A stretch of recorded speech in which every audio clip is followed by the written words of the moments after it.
Yaƙin duniya na uku, takaddama tsakanin ƙasar Amurka da Iran. Ga waɗansu muhimman abubuwa da ba ku sani ba.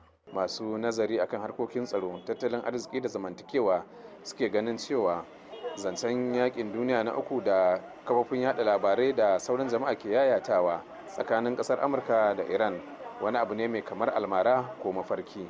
Tun lokacin da Amurka ta halaka janar Qasim Soleimani a wani harin jirgin sama mara matuki, kafofin yada labarai, shugabannin duniya da sauran al'ummar duniya ke kiraye-kirayen kan kasashen su kai zuciya nesa. Sai dai wasu na ganin gwabza yaƙi tsakanin kasashen biyu zai iya haifar da yaƙin duniya na uku. Ga masu bibiyar labarai dangane da abubuwan da ke faruwa tsakanin ƙasar Amurka da Iran, tun lokacin da ƙasar Amurka ta halaka janar Qasim Soleimani, kai ka ce kafin awanni 24 da faruwar lamarin yaƙi zai iya kaurewa tsakanin ƙasashen biyu. Da za a tambayi wani, zai iya rantsewa da Allah cewa Amurka da Iran za su iya gwabza yaƙi tsakaninsu, musamman bayan da Tehran ta mayar da martani kan kisan da Amurka ta yi wa janar Qasim Soleimani, babban kwamandan rundunar ƙasar mafi ƙarfi ta Quds, ta hanyar harba makamai masu linzami kan sansanonin sojan Amurka da ke ƙasar Iraki. Sai dai abin da yawa daga cikin mutane ba su sani ba shine wannan al'amari ya fara ne makonni biyu da suka gabata, inda kasashen biyu suka fara barazanar daukar matakan soji bayan tayar da jijiyoyin wuya. Amma bayan kashe janar Soleimani, duniya ta zuba ido ta ga yadda Washington za ta mayar da martani ga harin da Iran ta kai kan sojojinta a Iraki, ko da yake harin bai kashe ko jikkata wani sojan Amurka ko na Iraki ba. A maimakon Amurka ta mayar da martani da kakkausan harshe ko makami, a ranar Laraba shugaban Amurka Donald Trump ya ce da alama Iran ta sassauto, wadda hakan abu ne mai kyau ga dukkan bangarorin da abin ya shafa, kuma abu ne mai kyau ga zaman lafiyar duniya.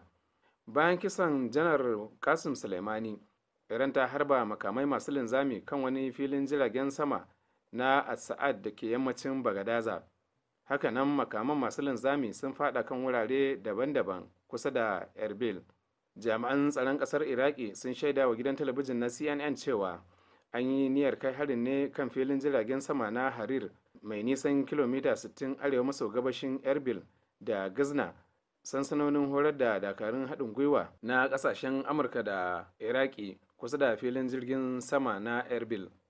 Sansanonin su ne sansanonin farko na sojojin Amurka, sai dai lokacin da Iran ta kai harin ba kowa a sansanonin. Ko me yasa Iran ta yi hakan? Wasu na ganin ta hakan ne don gudun mummunan hari ko barkewar yaƙi tsakaninta da Amurka. To, koma dai me ya faru? Ga wasu muhimman abubuwa da yawancin mutane ba su sani ba dangane da wannan takaddama ta tsakanin ƙasar Amurka da Iran. A ranar 27 ga watan Disamba shekara ta 2019 da ta shuɗa, wani harin makamin roka da aka yi imani da cewa yana da alaƙa da ƙungiyar 'yan shi'a da ke samun goyon bayan sojojin kundin bala na ƙasar Iran ya kashe wani ɗan kwangila ba Amurke tare da raunata wasu sojojin Amurka da Iraki da dama a wani sansanin da ke kusa da Kirkuk na ƙasar Iraki. A ranar 29 ga watan Disamba kuma hukumar tsaro ta Amurka wato Pentagon ta ba da sanarwar cewa sojojinta sun kai wasu hare-hare da jiragen yaƙi kan wasu sansanoni 5 a ƙasar Iraki da Siriya, waɗanda na mabiya shi'a ne da aka fi sani da Kata'ib Hezbollah, ƙungiyar da jami'an Amurka suka ɗora wa alhakin kai harin ranar 27 ga wata kan sansaninta da ke kusa da Kirkuk.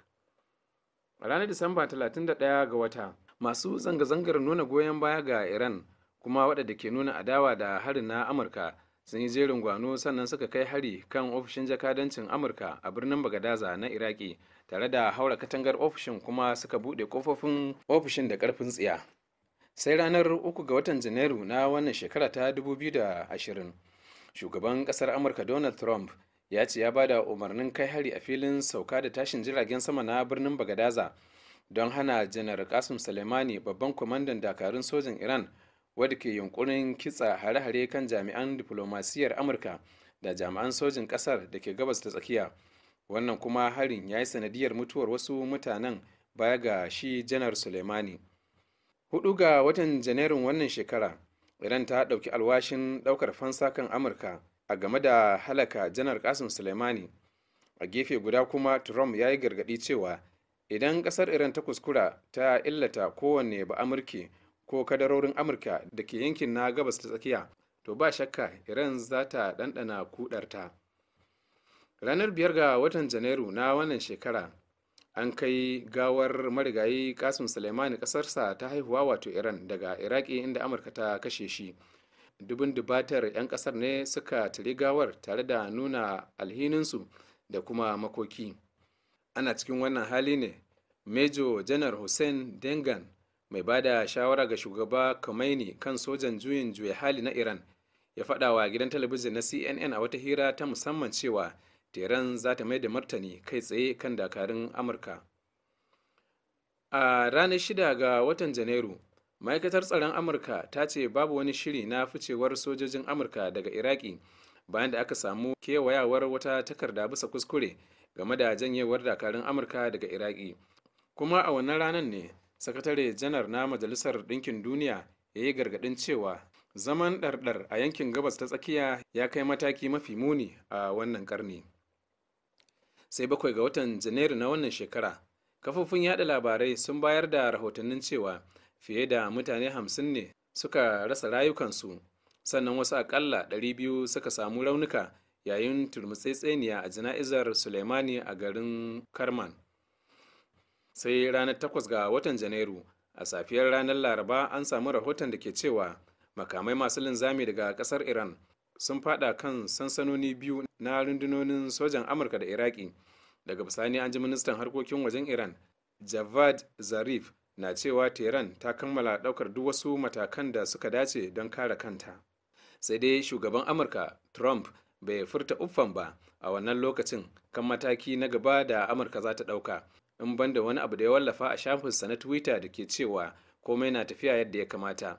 Amma a wata sanarwa daga baya a ranar larabar, ya bayyana cewa iyakacin abin da kasar iran za ta iya yi kenan, sannan ya yi alkawarin karin takunkumin amurka kan Tehran, sai dai a jawabin nasa ya nuna alamun sassautowa. A ranar 8 ga wannan wata na janairu, shugaban kasar amurka Donald Trump ya yi jawabi ga al'ummar kasar da ma duniya baki daya, inda wasu ke tsammanin cewa shugaban zai ayyana yaƙi tsakanin ƙasarsa da ƙasar iran, amma sai dai abin mamaki shugaban ya nuna sassautowa da kuma alamun neman zaman lafiya.